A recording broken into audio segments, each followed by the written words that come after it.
به نام خدا. سلام، با آموزش کاربردی ورد همراهتون هستیم. امروز می‌خوایم زبان هوم رو آموزش بدیم. در این زبان ما از قسمت کلیبورد شروع می‌کنیم. قسمت کلیبورد برای کات، کپی و جایگذاری کردن متن به کار میره و همینطور برای دادن فرمت و استایل متن به یه متن دیگه. برای شروع اول متن رو باید انتخاب بکنیم.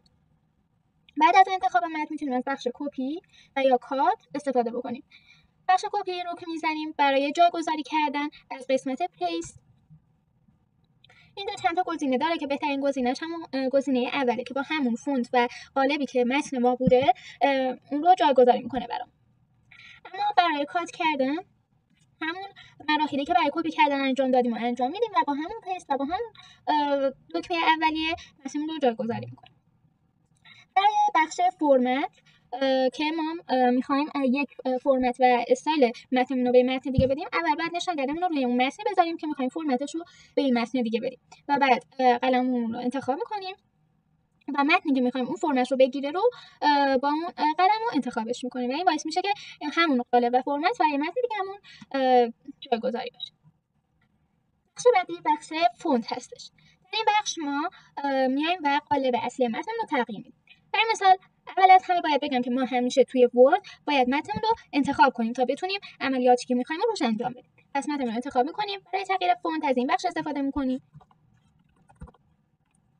برای تغییر اندازه از این بخش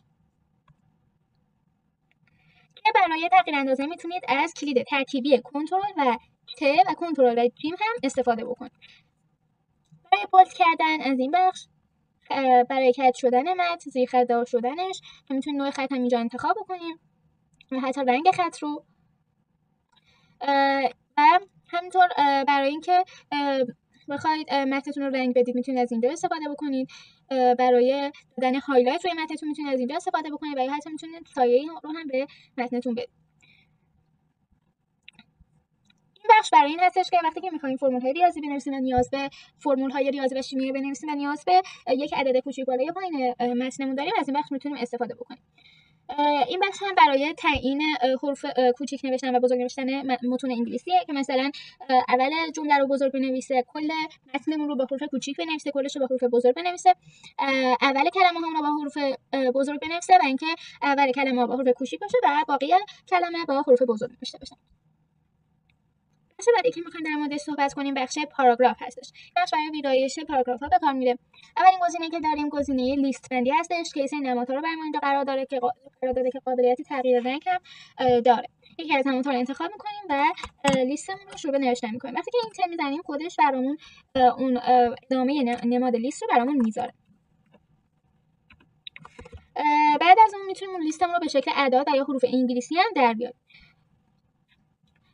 در قسمت پایین قسمت ترازبندی پاراگراف متن هست که برای استفاده ازش باید حتما متنمون انتخاب شده باشه و میتونیم مشخص کنیم که وسط چین باشه، چپ چین باشه و یا راست چین باشه. این هم برای تراز اول پاراگراف هستش که چجوری شروع شده باشه که قابلیت تنظیم داره. در این بخش تو رفتگی اول پاراگراف رو مشخص میکنیم که میتونیم با زدن چندین بار روی این دکمه تو رفتگی رو بیشتر و یا کمتر بکنیم. این بخش فاصله بین متون پاراگراف رو مشخص میکنه که قابلیت تنظیم داره و از اینجا میتونید برای ایجاد یک فضای خالی و یا بعد پاراگراف استفاده بکنید. این بخش خیلی مهمی هست، به خصوص برای کسانی که میخوان یک متن رو از جای دیگه کپی بکنن و توش کلمات انگلیسی داره. برای اینکه متن ما به هم نریزه وقتی که ما کپیش میکنیم و میاریمش توی ورد، میتونیم از این بخش استفاده کنیم. بخش راستچینش برای زبان فارسی که مخلوطی با زبان انگلیسی هم هست استفاده میشه، یعنی هم زبان فارسی توش استفاده شده هم زبان انگلیسی. و این بخش برای زبان انگلیسی که از چپ راستش میکنه. این بخش هم برای تغییر رنگ کل پاراگراف هستش که معمولا استفاده نمیشه. و این بخش برای جدول‌بندی و کارت‌بندی دور پاراگراف هم به کار میره که میتونین مشخص کنین که کجای پاراگراف خطوط قرار بگیره. این بخش هم برای سورت کردن و یا همون مرتب کردن به کار میره. سری گزینه‌ها داره که میتونید انتخاب کنید که کجا میخواید سورت بشه، کدوم بخشش سورت بشه، چه اساسی سورت بشه، بر اساس متنش که همون حروف الفبا، بر اساس اعداد و تاریخ، و به صورت نزولی و سوئدیش هم میتونید مشخص بکنید. بخش بعدی بخش استایل هستش. در این بخش ما میتونیم استایلی که به متنمون دادیم به صورت یک استایل آماده ذخیره بکنیم و ازش در آینده استفاده بکنیم، و یا حتی میتونیم از استایل های آماده که در خود ورد وجود داره استفاده بکنیم که میتونیم همیشه اینا رو اینجا داشته باشیم و همیشه ازشون استفاده کنیم. برای ایجاد استایل جدید کریت استایل رو میزنیم، اسم استایلمون رو مشخص میکنیم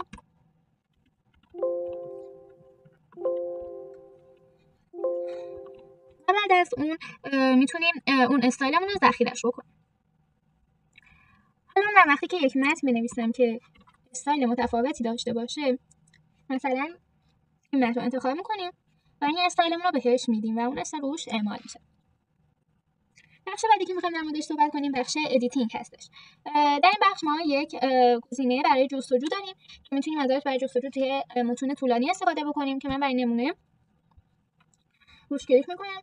اینجا میتونین اون متنی که برای جستجو میخواین جستجو بشه رو سرچ بکنید که هایلایت میکنه براتون و اینجا مشخصش میکنه که میتونید رو هر کدوم که میخواین کلیک بکنید و واردش بشه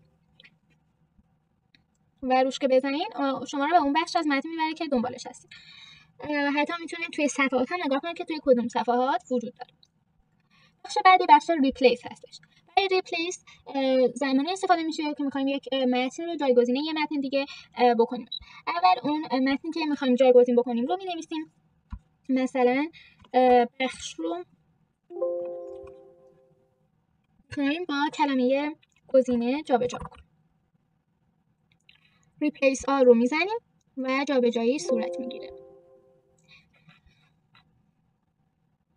بخش بعدی بخش سلکت یا انتخاب هستش. گزینه اول گزینه انتخاب همه هستش که برای راحت انتخاب کردن متن استفاده میشه که میتونید از کلید ترکیبی کنترل آ هم استفاده بکنیم. گزینه بعدی برای انتخاب کردن یک شیء به کار میره که حالا میتونه تصویر باشه، هر چیزی به جز متن میشه شیء. گزینه بعدی برای انتخاب متونی هستش که یک استایلی دارن و اونا رو برامون انتخاب میکنه. و گزینه آخر گزینه پنل انتخاب ها هستش که هر چیزی که انتخاب شده باشه رو میتونیم از اینجا انتخاب کنیم که بیشتر برای اشیا به کار میبره که اگر یک شیء ما داشته باشیم میتونیم از اینجا روش کلیک کنیم و انتخاب بشه برامون. ممنون که اینجا با من همراه بودین. خداحافظ.